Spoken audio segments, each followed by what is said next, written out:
Halo sahabat SCPD Channel, apa kabar semuanya? Jangan lupa nonton podcast kita sampai akhir, oke? Karena kan dulu waktu SD kelas 3 kan papa pindah kerja ke Labuan Bajo. Bagaimana secara keseluruhan Ebi melihat masa kecil Ebi? Puas, cukup, atau ada hal yang mungkin Ebi merasa kurang begitu? Masih banyak lah, tapi banyak ya? Karena seiring waktu berjalan udah bisa menerima keadaan kondisi gitu, jadi itu. ya begitulah. Oke, sip. Oke, Ebi lanjut lagi ke masa di mana Ebi mulai terjun di Dangdut Akademi 5 Indonesia, dan ini menjadi cikal bakal, dan ini akhirnya membuat masyarakat khususnya Sobat Imitasi juga akhirnya oh Ebi begitu, oh Ebi begini. Jadi mereka tuh tanpa mengenal Ebi, tapi mereka menyalurkan rasa cinta kepada Ebi itu sangat luar biasa. Dan kami sebagai pihak yang juga ikut mempromosikan Ebi juga kebanjiran, dalam arti kita harus menampung semua pertanyaan, menampung semua keingintahuan mereka mengenai Ebi. Padahal kami juga secara sosok kami belum mengenal Ebi. Oleh sebab itu saya akan kulik nih hal-hal yang memang menjadi pertanyaan dari Sobat Imitasi yang selama ini akhirnya Ebi bisa hadir di studio kali ini ya. Oke Ebi, awal mengikuti Dangdut Akademi 5 udah diceritakan juga waktu itu sama Bapak dan Mama bagaimana proses. Saya ingin lihat aja deh bagaimana antusiasmenya Ebi saat itu untuk mengikuti Dangdut Akademi ini. Sebagaimana percaya dirinya Ebi begitu. Oke. Waktu pertama kali Ebi tahu kalau ada kontes Dangdut Akademi 5 itu waktu Ebi baru pulang sekolah, terus Ebi main sosial media, tapi itu akunnya kakak. Jadi kita scroll berdua gitu. Terus ada di akunnya Indosiar, ada postingannya yang tentang kabar Dangdut Akademi 5 segera tayang gitu katanya. Terus membuka pendaftaran gitu, terus ada sarana-sarana di bawah, terus kita baca gitu. Dan waktu itu kan Ebi pengen banget gitu ikut ajang kompetisi gitulah, walaupun umurnya nggak cukup. Berapa umurnya gitu. saat itu? 13 tahun, 13 tahun berjalan ya? 14 tahun. Syarat minimumnya harus 14 tahun? Iya. Oke. Tapi Ebi langsung lari keluar ke papa gitu, langsung ceritain ke papa, papa gini, terus nunjukin apa namanya, nunjukin postingan Indosiarnya syarat-syaratnya ke papa. Terus pas papa baca, tapi kan Ebi bilang sebelumnya kan, tapi batas umurnya 14 tahun, kan sekarang Ebi 13 tahun, kayaknya nggak bisa Pak, Ebi bilang gitu kan. Tapi papa baca, wah ini 2008 kata papa gitu, kayaknya masih bisa deh kata papa gitu, kita coba aja, siapa tahu rezekinya kamu tahun ini gitu kata papa. Nah langsung besokannya minta teman-teman papa, keluarga papa gitu buat ngambilin video, persiapkan gitu. Jadi ya 2 hari setelahnya itu kita bikin video itu. Pas selesai videonya langsung kita posting di Instagram juga. Ada dari saat itu, saat proses awal itu dilakukan, memang ada keyakinan, ini hati kecil Ebi aja, ada keyakinan kan dari Ebi saat itu, oh saya akan lolos nih sampai ke sana? Enggak juga. Berarti belum percaya diri saat itu ya? Belum full ya? Iya benar banget. Antara umurnya yang nggak pas juga, dan dalam Ebi masih fase pembelajaran juga. Kualitas Ebi-nya juga merasa masih belum maksimal begitu saat itu? Benar banget. Kualitas suaranya juga masih belum matang, terus teknik-tekniknya masih dalam proses lah gitu. Jadi banyak kayak lagi apalagi kan nggak cuman Ebi yang ikut, masih banyak ribuan, bahkan banyak banget orang yang ikut ini, dan karakternya pasti berbeda-beda gitu. Dan akhirnya memang kesempatan itu ada dan hadir untuk Ebi. Alhamdulillah dari Indosiar memberikan tiket golden tiket waktu itu ya? Enggak, waktu itu audisi pertamanya itu masih audisi online. Dan gitu. Lolos? Alhamdulillah lolos. Audisi kedua babak? Audisi Zoom. Audisi Zoom. Itu bertatap muka langsung dengan tim-timnya gitu. Oke, nextnya lagi? Itu audisi ketiganya itu langsung ke Jakarta, itu juri artis. Juri artis langsung ya? Buat ngedapatin golden tiketnya. Orang tua udah ikut sebelum waktu itu? Waktu itu belum deh kayaknya. Datang ke Jakarta artinya kan udah melewati proses tadi, beberapa proses yang udah dilewati. Udah ada dong rasa percaya diri Ebi, kan nggak mungkin juga nggak percaya diri tapi hadir dengan full begitu. Udah ada rasa percaya diri bahwa Ebi siap untuk tampil begitu ya. Selama persiapan di sana siapa yang membantu Ebi akhirnya membuat Ebi menjadi tambah matang sehingga yakin untuk datang di sini gitu? Kalau persiapan dari sananya itu terutama dari mama sama papa, juga dari keluarga, dari kerabat-kerabatnya papa juga kan banyak yang kayak musisi gitu, penyanyi, pemain musik. Jadi Ebi kebantu banget sama keluarga-keluarganya Ebi gitu. Dan banyak juga masukan dari mama sama papa juga. Kalau walaupun nggak bisa sepenuhnya nyanyi gitu, tapi teknik-teknik terus tata caranya gitu. Papa sama mama yang mereka tahu, mereka salurkan. Otodidak luar biasa memberikan saran dan masukan, dan akhirnya memang Ebi ikuti dan bisa juga ternyata ya. Alhamdulillah. Dan apa yang disampaikan ternyata benar dan bermanfaat juga buat Ebi begitu ya. Luar biasa. Nah, datang ke Jakarta saat itu untuk mengikuti sampai masuk ke babak yang benar-benar Ebi, dari sekian banyak proses itu ada nggak Ebi merasa, aduh saya nggak maksimal nih, aduh saya selesai nih di babak yang ini begitu, ada di fase mana itu, ada nggak? Di babak juri artis. Juri artis? Ya. Apa yang Ebi pikirkan itu? Waktu itu kan Ebi udah nyanyi beberapa lagu kan, dan waktu mau selesai penilaian juri itu kan sempat kata juri katanya belum pantas gitu buat ngikut Dangdut Akademi 5. Katanya disuruh ikut kompetisi pop aja gitu. Jadi di situ kayak Ebi merasa, wah kayaknya harus coba tahun depan lagi nih, berhenti di sini nih gitu, gagal gitu. Memenuhi keinginan Ebi juga, keinginan keluarga, mama papa juga yang udah berjuang keras kan. Ya jadi Ebi kayak sedih gitu juga, tapi tetap berjuang gitu. Tetap berjuang ya. Oke, berarti setelah itu masuklah ke babak yang memang benar-benar akhirnya menjadi perjuangan full ya, masuk karantina dan akhirnya memang mengikuti proses sampai dengan menjadi grand final. Saya ingin sedikit tanya nih, bagaimana sih sebenarnya kondisi real di dalam sana? Kalau kita kan lihat di panggung Ebi tampil, nyanyi bagus, udah selesai gitu aja. Kita nggak lihat bagaimana dan apa yang Ebi lakukan di belakang sana, bagaimana perjuangan Ebi yang akhirnya benar-benar aduh seperti itu ya rupanya gitu. Bisa diceritakan sedikit, Bi? Di asrama itu kita nggak selesai tampil itu kita nggak langsung istirahat. Nggak langsung istirahat? Iya. Malam padahal itu? Iya. Nggak tidur? Tidur, cuman kita kan harus bersih-bersih dulu kan, sekitar sampai jam 1 itu, setengah 2 kita baru istirahat. Dan kalaupun besoknya masih ada babak lagi untuk kitanya, ya kita harus bangun pagi lagi sekitar jam 7.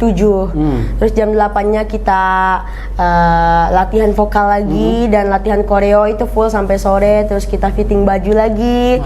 Terus malamnya kalau ada kesempatan kita pemantapan, besoknya recording.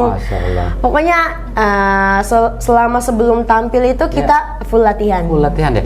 Waktu tidur dulu. Waktu tidur itu kan ada juga nih beberapa kita mungkin atau sobat inspirasi lah merasa apabila ada dalam fase di mana kita sedang berjuang atau menantikan sesuatu malah sulit tidur begitu ya. Ada nggak gejala Ebi mengalami sulit tidur karena harus siap-siap lagi terus atau nggak ada ngebayangin untuk besok tampil begitu? Ada.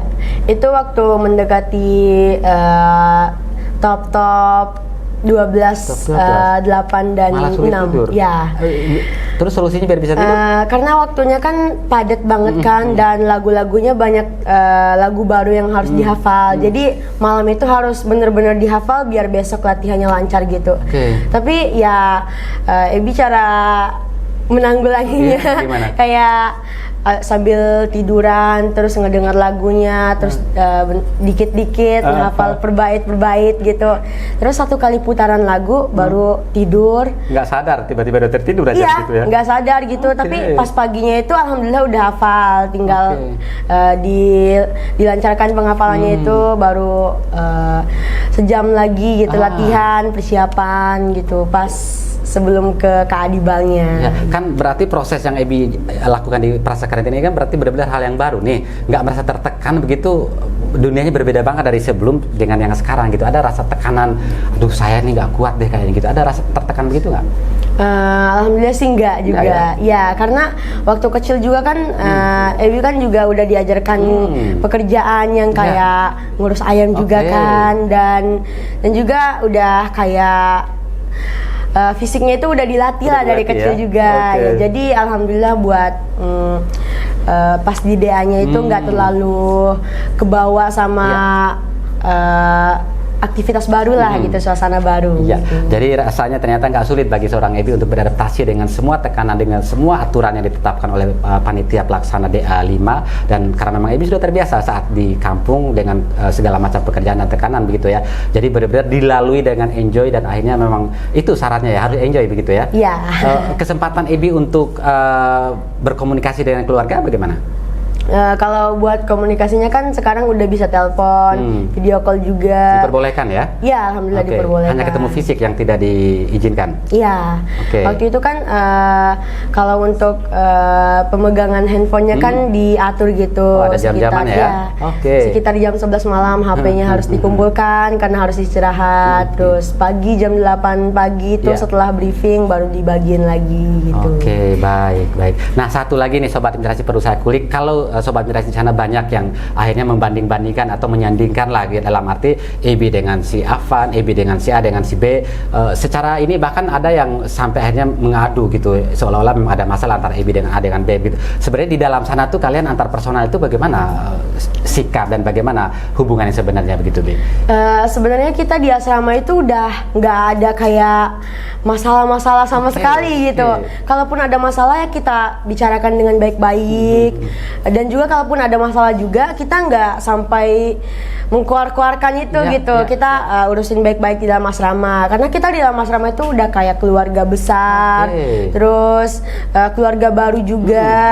Kita walaupun beda-beda kepribadian, beda karakter diri juga kan, tapi ya kita bisa menyesuaikan diri gitu. Ya jadi kayak kakak adik dan juga kepala-kepala asrama, kakak-kakak asrama kita juga mengajarkan banyak hal gitu. Masya Allah. Aura-aura kompetisinya praktis nggak kelihatan ya, karena memang seperti saudara semua begitu ya. Kita kompetisinya cuman di panggung doang. Selesai di depan panggung itu kita di belakang kayak bercanda-bercanda. Kita kayak adik kakak lah gitu, nggak ada saingannya gitu. Berarti ini praktis, yang tegang malah para fansnya yang ada di luar nih, para penontonnya, IB dan kawan-kawan yang ada di dalam sana seperti biasa, tapi yang bersih tegang, yang malah seolah-olah kayak bersaing, malah kalian yang berada di luar ruangan ya. Tapi itulah sejatinya kompetisi di Dangdut Academy, bahwa tidak ada persaingan yang sebenarnya persaingan, tapi mereka hanya sebatas memaksimalkan apa yang bisa ditampilkan, dan akhirnya itu menjadi yang kita lihat itu adalah hasil yang memang udah maksimal begitu ya, Bi ya. Oke, terakhir terkait sama Dangdut Academy 5 yang akhirnya udah dilampaui dengan sangat baik. Saat pengumuman itu keluar, Ebi diposisikan sebagai orang juara 2 begitu ya. Apa yang Ebi saat pengumuman itu berlangsung, yang ada di bayangan Ebi itu apa? Ebi cuman melihat penonton-penonton Ebi yang bersorak kayak Ebi gitu, kayak udah pasrah, udah ikhlas, apa gitu keputusan dari Dewan Juri dan dari polling SMS-nya juga kan, karena udah nggak bisa berbuat apa-apa gitu selama tampil juga, udah ngalir gitu aja, tampil ikhlas, yang penting tampilan terbaik dari Ebi, bahwa Ebi udah mengeluarkan semua kemampuannya Ebi gitu, bahwa segini nih kemampuannya Ebi yang bisa Ebi tunjukin sama semua penonton, sama para fans-fansnya Ebi. Jadi ya waktu pengumuman juaranya itu udah enjoy, udah lihat mama sama papa juga senyum kan, pasrah aja gitu kata mama sama papa, doa sama Allah.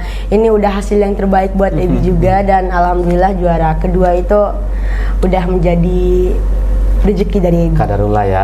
Artinya tidak ada lagi tekanan menjadi juara 1 atau juara 2, dan itu bukan menjadi sasaran akhir akhirnya ya. Yang pertama adalah menampilkan sesuatu secara maksimal atau lagu secara maksimal, dan itu udah dilakukan, dan akhirnya ya qadarullah yang menentukan begitu ya. Oke, Ebi. Iya, ada satu juga yang tambahan nilai plus nih, bagi kalau menurut saya plus banget ya. Mungkin akhirnya Sobat Inspirasi juga yang menonton Ebi menjadi inspirasi juga nih. Satu, setiap ada sesi di mana Ebi istirahat atau mungkin break dari nyanyi, Ebi dikasih minum, tapi Ebi selalu berusaha untuk duduk untuk minum. Apa yang Ebi mau tunjukkan di situ? Ya karena selain ada hadisnya juga kan nggak boleh makan dan minum sambil berdiri, juga udah diajarkan dari kecil juga jangan minum sambil berdiri karena nggak boleh juga kan. Ya jadi kayak udah nggak harus direncanakan juga kan, udah kayak jadi kebiasaan iya, ya? udah menjadi kebiasaan. Jadi harus minum sambil duduk, makan sambil duduk. Baik, gitu. saya pikir tadi itu gimmick gitu ya untuk supaya Ebi dilihat punya nilai plus lain, tapi memang itu kebiasaan rupanya ya. Iya, Oke, nah terkait gimmick nih Bi, ada banyak orang-orang di luar sana yang melihat bahwa ada hal-hal yang memang diciptakan dan disengaja di atas panggung begitu, padahal terlihat seperti dibuat-buat. Ada nggak hal-hal yang digimmick yang akhirnya membuat masyarakat akhirnya menjadi tambah yakin atas Ebi, atau mungkin akhirnya membuat seseorang menjadi tidak suka begitu? Ada nggak sih gimmick-gimmick kayak gitu di belakang panggung atau di atas panggung? Atau harus pura-pura nggak bagus penampilan begitu? Enggak, kalau dari Indosiar itu mereka menciptakan gimmick itu yang pastinya membuat semua orang cinta sama kita kan. Gitu ya. Tapi kayak gimmicknya itu yang kayak kemarin Papa juga tiba-tiba datang gitu gitu ke ya. studio yang sama sekali Ebi nggak tahu Iya, juga. iya. Kayak tim Indosiar udah briefing sama Oke. keluarganya Ebi sama Iya, kakak-kakaknya iya, iya. Ebi. Kan Oke. biasanya sehari-hari Ebi kayak ngabarin kakak gitu, ngabarin Papa gimana kabarnya di rumah Iya. gitu. Tapi Tahu-tahu? pas Ebi ngabarin kakak gitu, Ebi tanya mama papa, katanya mama papa lagi keluar galang Iya, dana iya, gitu. iya, Jadi iya. Ebi nggak kepikiran kalau papa bakal ke studio kan. Jadi pas malam tampil, Iya. tiba-tiba papa tiba-tiba Ebi disuruh nyanyi Iya, gitu kan, iya, nyanyi lagu kesukaan papa. Padahal nadanya udah dicek kan, nadanya segini gitu. Tapi tiba-tiba turun nadanya, padahal nadanya papa, dan Iya. akhirnya papa nyanyi gitu sama Masya Ebi. Allah. Gitu. Jadi ada hal-hal yang memang akhirnya diciptakan oleh Indosiar untuk menambah suasana menjadi dramanya dapat begitu, tapi bukan dibuat-buat. Ada hal yang dibuat sengaja merahasiakan tadi, tapi interaksi yang ada itu memang benar-benar pure keluar dari aslinya begitu ya. Oke, kalau yang sakit itu gimmick ya, Bi? Enggak. Enggak? Itu waktu top berapa ya? Top 12 Iya. atau top 8 mungkin. Karena waktu itu selain latihannya yang full juga ada kegiatan yang full 1 hari juga. Dan setelah kegiatan itu masih ada kegiatan lagi pas Iya. pulangnya. Jadi fisiknya itu kayak imunnya berkurang benar-benar gitu. lelah total begitu ya. Capek banget. Dan pas istirahat pun bangun paginya itu Ebi udah nggak bisa bangun, nggak bisa buka mata gitu. Kalau buka mata pun itu langsung kayak muter-muter gitu, yang pusing banget. Benar-benar kelelahan ya. Ya, untungnya Ebi sekamar itu sama Bang Jaya juga kan. Jadi kayak udah ada pertolongan pertama Iya, dari iya, Bang iya. Jaya, Bang Jaya yang ngurus gitu. Dan itu Ebi udah bener-bener nggak bisa bangun. Langsung diurus sama kakak asramanya. Iya. Itu sehari Ebi langsung diantar ke rumah sakit dulu. Yang sebenarnya Ebi harus JR karena malamnya tampil, Iya. tapi Ebi harus ke rumah sakit dulu. Iya. Jadi Buat- JR-nya dilewatkan tapi tetap tampil begitu ya. Walaupun saat itu sih memang ada penilaian yang masih kurang maksimal lah karena memang Benar kondisi banget. tadi sakit nggak bisa dibohongin gitu.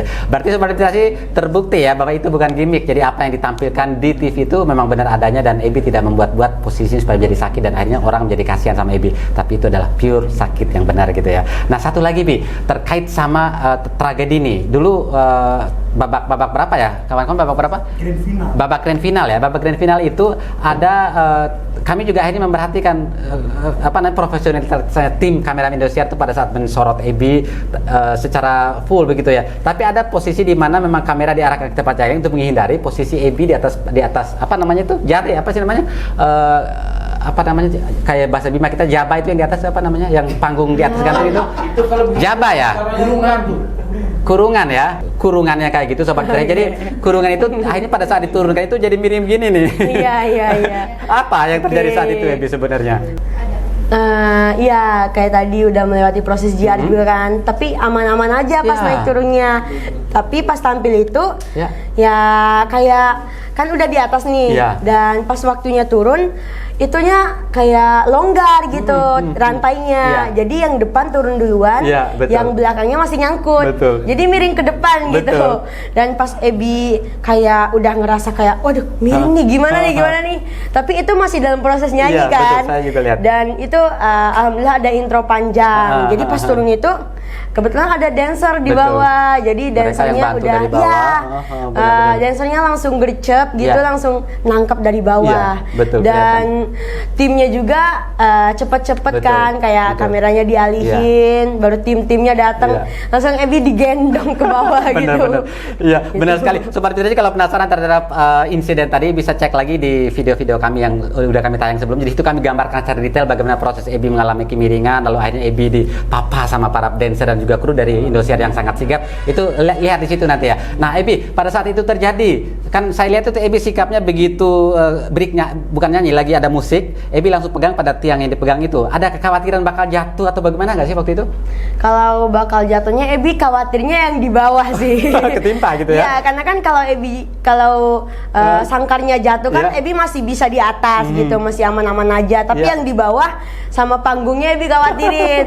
Dan juga kan Ebi masih bisa loncat kan. Betul, betul. Tapi karena masih proses nyanyi, Iya, jadi iya. harus bener-bener kayak ya harus nyanyi gitu, Betul. harus di depan Profesional kamera. banget ya. Di depan kamera jangan kelihatan panik. Nggak kelihatan bener, Iya. bener Sobat Mitasi, nggak kelihatan panik sama sekali dari Ebi. Jadi pada saat itu insiden terjadi, Ebi dengan sigap memegang tapi nyanyinya tetap full begitu maksimal. Iya. Luar biasa ya. Sempat Ebi pegang mic-nya di Iya, sebelah kiri, tapi ganti. karena ya sangkarnya miring ke kiri, Ebi pegang kanan lagi, terus pegang lagi gitu. Itu di luar skenario dan Iya. benar-benar akhirnya reaksi Ebi yaitu adalah reaksi untuk menyelamatkan diri tapi tetap fokus pada penampilan begitu ya. Benar banget. Itu udah dituntut tuh profesional seperti itu ya. Iya. Berarti resiko besar juga sebagai seorang artis, nggak boleh kelihatan sakit, nggak boleh kelihatan ada kecelakaan, apapun harus tampil maksimal. Benar Dan banget. luar biasa sekalian, itu salah satu menjadi contoh dan nilai plus lah buat kita melihat Ebi. Dan akhirnya pun para juri memberikan antusiasme yang sangat luar biasa. Ini Ebi penyanyi yang sangat profesional karena memang itu yang dilihat. Luar biasa Ebi. Oke Ebi, setelah Dangdut Akademi 5 selesai, Ebi udah kita tahu memiliki jadwal dan udah dikontrak juga sama manajemen Indosiar dan diberikan hadiah yang begitu banyak. Ada yang mau disampaikan terkait bonus-bonus itu? Alhamdulillah dari Indosiar juga setelah Ebi selesai kompetisi, Iya. Ebi